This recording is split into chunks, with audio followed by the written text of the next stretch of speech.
하나님의 말씀 열왕기하 20장 12절에서 마지막까지.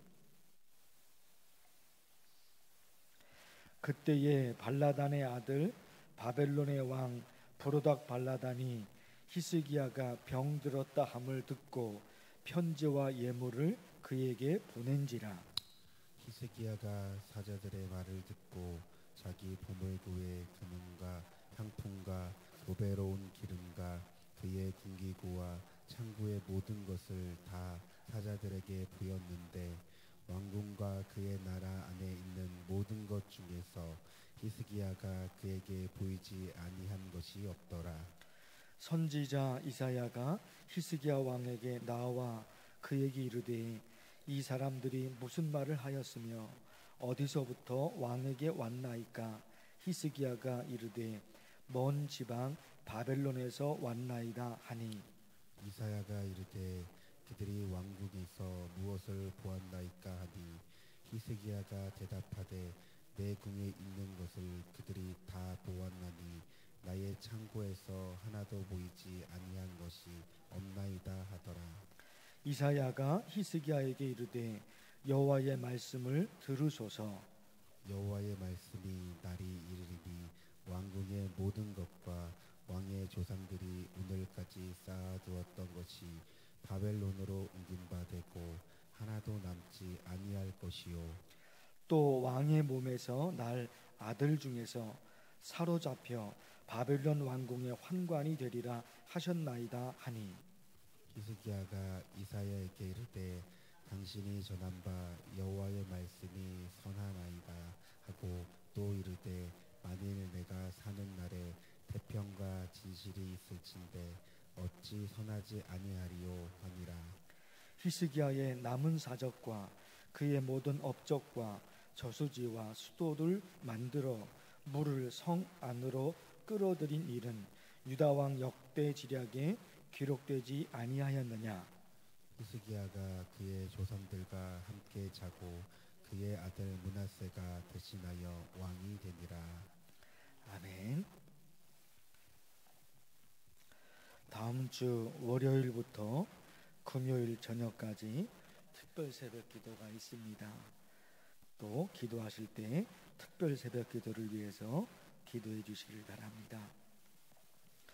어제 말씀에서 히스기야가 죽을 병에 걸려 정말 죽게 되었죠. 그러나 하나님의 은혜로 고침을 받습니다. 이런 얘기를 바벨론 왕이 듣고 편지와 예물을 히스기야 왕에게 보냅니다. 바벨론 왕이 보낸 예물을 받고 히스기야가 기분이 너무 좋아서 자기가 얼마나 대단한 사람인지 바벨론 사절단에게 자랑하고 싶은 마음이 생겼어요. 그래서 자기가 가지고 있는 모든 보물을 다 보여줍니다.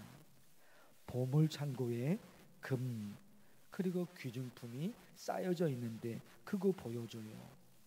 왕궁이 어떤 형태로 만들어졌는지, 왕궁에 뭐가 있는지 그것까지도 다 보여줘요. 심지어 무슨 무기를 가지고 있는지, 이스라엘이 자기 나라가 무슨 무기를 가지고 있는지 그것까지 히스기야 왕이 바벨론 사절단들에게 다 보냅니다. 바벨론 왕이 히스기야에게 예물을 보낸 것은 죽을 병에 걸렸다가 살아나서 축하해 주려고 그런 게 아니에요.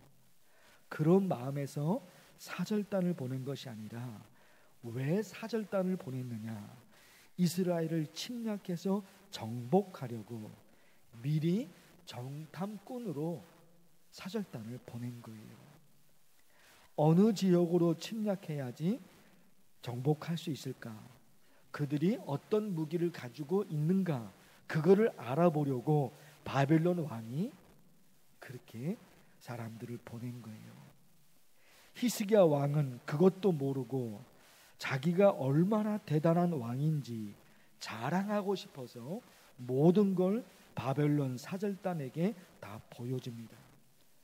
그래서 하나님이 어떻게 하셔요? 이스라엘이 어떻게 된다는 겁니까?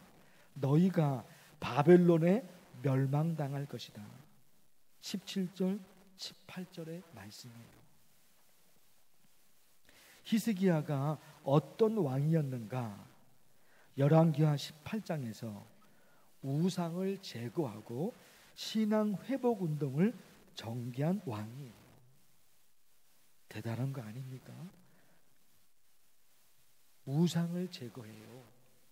그리고 신앙 회복 운동을 히스기야가 한다니까요. 그런데 그렇게 훌륭한 왕인데 어쩌다가 하나님으로부터 심판의 말씀을 듣게 되었을까? 훌륭한 왕이잖아요. 신앙 회복 운동을, 우상을 다 제거하는 거예요. 어쩌다가 하나님으로부터 심판의 말씀을 듣게 되었을까? 어쩌다가요? 자랑하고 싶은 마음, 자기가 최고라는 마음, 크게 앞선 거죠. 그러니까 보여준 거예요. 바벨론 사절단들에게. 잠언의 말씀을 우리 잘 아시죠? 교만은 패망의 선봉이요 거만한 마음은 넘어짐의 앞잡이입니다. 세번역 말씀이 더 사실적인 세번역 들어보십시오. 교만에는 멸망이 따르고 거만에는 파멸이 따른다. 아주 간단하게 끝내버려요. 교만에는 멸망, 거만에는 파멸. 똑같죠. 거만이나 교만이나 같은 말이잖아요. 자기가 최고라는 거거든요. 거기에는 멸망이 있다. 멸망. 또 잠언 말씀, 사람의 마음이 오만하면 멸망이 뒤따른다. 오만하면 멸망이 뒤따른다. 사랑하는 성도 여러분, 우리 간절히 기도할 게 있어요. 어디에 가든지 자기가 주인공이 되려고 하는 사람이 있어요. 사람들이 자기에게 집중하지 않고 다른 사람에게 집중하면 견디지 못하는 사람이 있어요.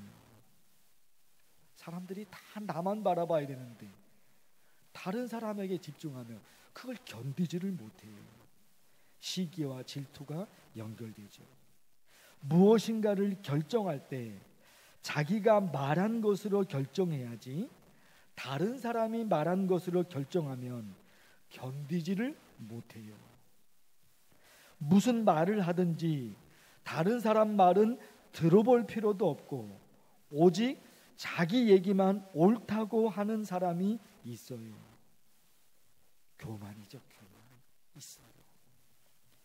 야고보서 4장의 말씀, 그러므로 일렀으되 하나님이 교만한 자를 물리치시고 겸손한 자에게 은혜를 주신다 하였느니라. 잠언에 있는 말씀 이미 말씀드린 거죠. 교만 말씀드린 거죠. 야고보서도 있잖아요. 그러므로 일렀으되 하나님이 교만한 자를 물리치시고 겸손한 자에게는 은혜를 주신다. 하나님의 은혜를 받아야 되잖아요.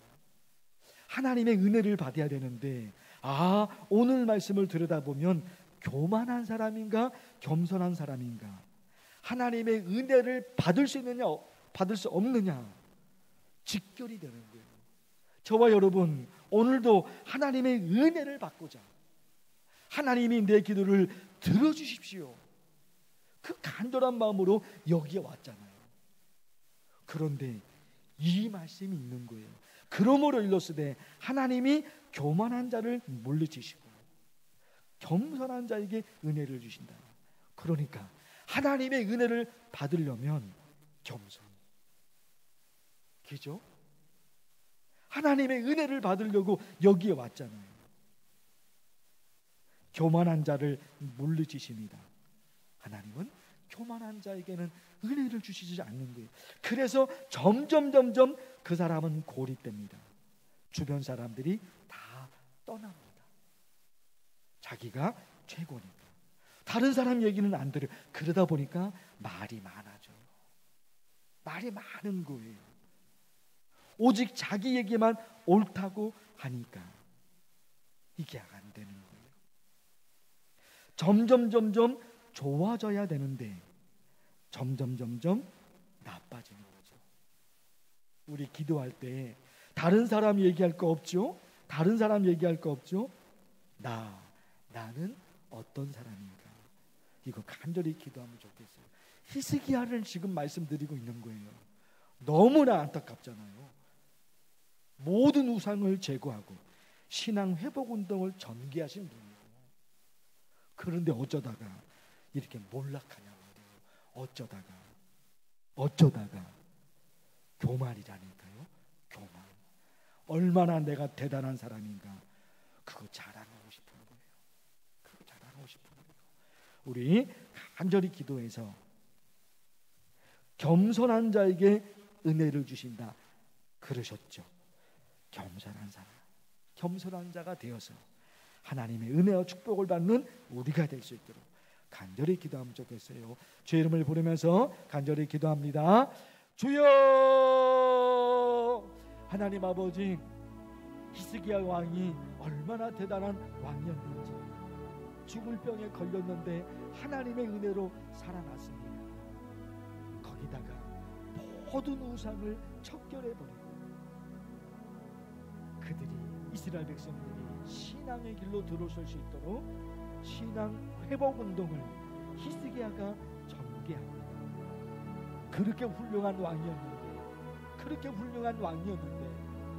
몰락해버립니다. 점점 하나님과 멀어지는 왕이 되어버립니다. 자기가 최고라고 마음, 교만된 마음, 그것 때문에 정말 훌륭한 왕이었는데 한순간에 몰락해버립니다. 하나님 아버지 간절히 기도합니다. 교만한 사람이 아니라 겸손한 사람이 되어서, 교만한 사람이 아닌 겸손한 사람이 되어서 하나님의 은혜를 받아 누리는 우리가 되도록 하나님 도와주시옵소서. 하나님, 자기를 높이는 사람이 아니라 낮추는 사람, 대접을 받는 사람이 아니라 섬기는 사람, 낮아지니까 겸손한 사람이 되니까 하나님 그런 신앙으로 살게 됩니다. 우리 모두 겸손한 신앙이 되어서 하나님의 은혜를 받아 누리는 그런 하나님의 백성들이 되도록 도와주시옵소서. 낮은 자리에서 섬기며 하는 그런 사람이 되어서 하나님의 은혜를 누리는 하나님의 자녀들로 주옵소서. 하나님 아버지, 특별 새벽 기도가 다음 주 월요일부터 시작이 됩니다. 하나님 도우셔서 특별 새벽 기도 동안에 하나님께서 성령의 역사와 은혜를 베풀어 주셔서 하나님만 바라보고 살아가는 하나님의 자녀들에게 하나님께서 어떻게 역사하시는지 그 은혜가 넘치는 특별 새벽 기도가 되게 해주시옵소서. 작정하고